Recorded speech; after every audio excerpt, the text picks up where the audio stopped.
Esse gap praticamente para a gente significa ineficiência no mercado, significa imbalance, né? Então assim, a gente tem aqui, peguei $81 de Shaw no gap, muito bom, Alexandre, é isso, irmão, para cima. Pra cima. Então, assim, quando a gente tem um gap, a tendência é que a gente tenha também o suprimento dessa ineficiência, né? Agorinha na abertura. Muito bom.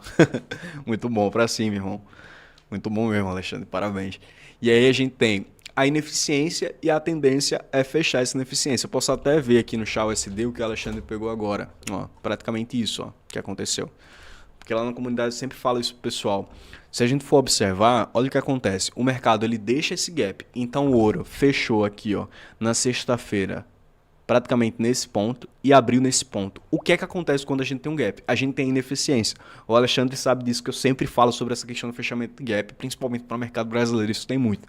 Mas aí, quando tem essa disparidade do preço de fechamento com o preço de abertura do mercado, a tendência é que o mercado vá suprir de pronto essa ineficiência. Então, assim, para ouro aconteceu isso. Então a gente teve o fechamento aqui e a abertura aqui. O que é que aconteceu? O preço ligeiramente foi fazer o suprimento dessa ineficiência, né? Então o mercado sobe para depois continuar o movimento que ele estava antecipando, que é o movimento de queda, né? Então se a gente for olhar para a Nasdaq, ainda não aconteceu esse suprimento, mas pode acontecer. Então a maior probabilidade que a gente veja aqui é achar em low time frame uma estruturação para o fechamento dessa ineficiência, né? Então o mercado ele pode estruturar, mas quando ele entrar no alinhamento de fluxo, a tendência é que ele venha fechar essa ineficiência e pode fechar não toda a ineficiência, a tendência é que ele feche abaixo de 50%. Então você pode traçar o mínimo aqui do preço até que o máximo do preço até o mínimo do preço. Você pode botar aqui, ó, um direcionamento de 50%. Então, assim, ele tende a fechar pelo menos 50% dessa ineficiência para seguir o fluxo de alta, né?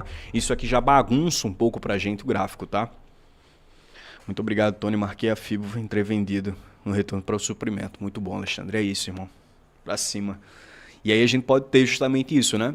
Justamente a estratégia que o Alexandre utilizou. A gente pode ver uma FIBO acontecendo, o mercado ele já forma um topo, ele pode vir formar um fundo, a gente pode utilizar isso, pegar a FIBO que eu utilizo com o pessoal e aí chegar até a região de premium aqui no caso, para aí sim ter um direcionamento para queda em direção ao suprimento dessa ineficiência, porque isso aqui para a gente funciona como um imã de preço. Então a tendência é que o mercado ele venha fazer o suprimento dessa região, tá?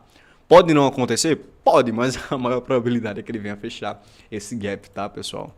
Então aqui já atrapalha um pouco o fluxo do mercado para a gente fazer análise, porque praticamente o último ponto que a gente tem de supply seria esse aqui. Inclusive não me espantaria do mercado vir buscá-lo, tá? De supply não, de demanda, perdão. Ó, região de demanda 1 hora. Então a tendência é que a gente tenha a abertura e o mercado faça agora uma correção até as regiões mais descontadas para o segmento do fluxo de alta aqui para a Nasdaq, principalmente acreditando na manutenção da taxa de juros americana, né? Ou até possível diminuição. Então, se a gente tiver uma diminuição na taxa de juros americana, uma manutenção num preço mais baixo, a gente pode ter justamente uma movimentação mais agressiva para os índices, tá? Vou analisar Bitcoin. Ó, então, praticamente isso para Nasdaq. Vamos ver o S30, porque o S30 também essa semana foi lindo, tá? Vamos lá, 1 hora. Deixa eu pegar outra aqui.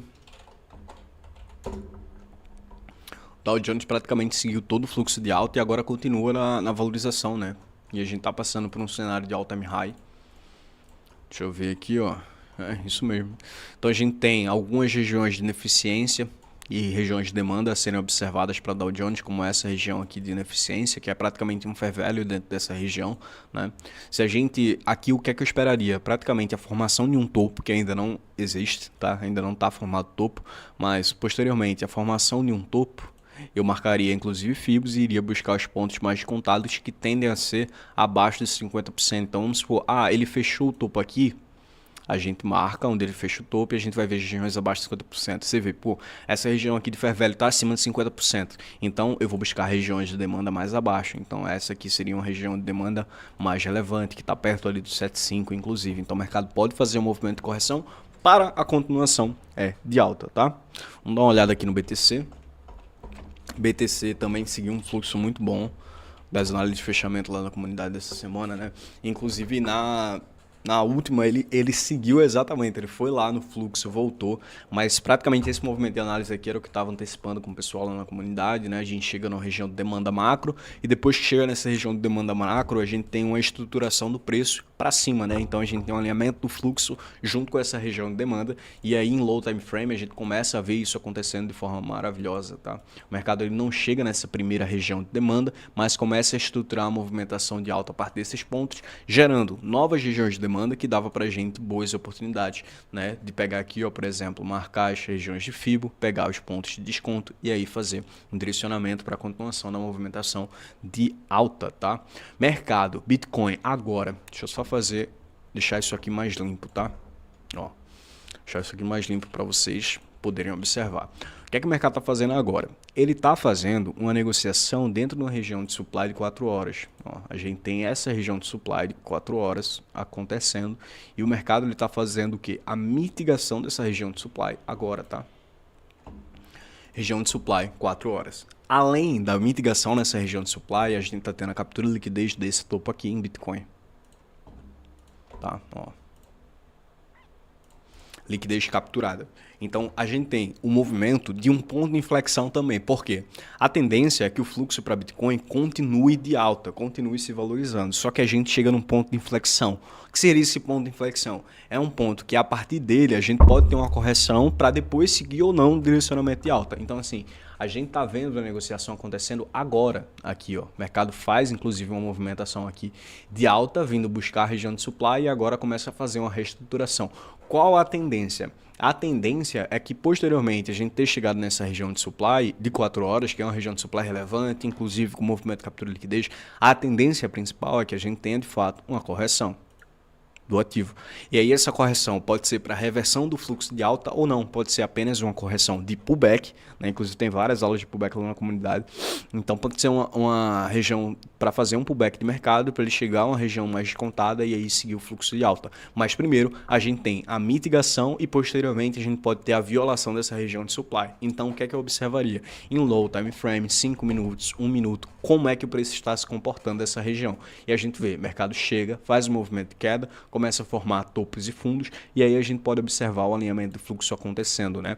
Observar os pontos relevantes. O ponto relevante que eu levaria em consideração seria praticamente este. Então, se a gente tiver um movimento de quebra de estrutura contrária aqui, porque o choque praticamente a gente já teve, eu vou mostrar isso para vocês, né? Na comunidade eu falo o seguinte, para a gente ter um movimento de reversão acentuado, a gente tem que ter duas quebras de estrutura. A primeira quebra de estrutura a gente chama de change of chart, que é a mudança de característica do mercado, e a segunda é a quebra de estrutura básica do mercado, né? Então assim, a gente tem o movimento aqui, ó, primeiro, que ele quebra esse fundo aqui importante seria um choque, e o próximo movimento que ele deve gerar seria a quebra de estrutura.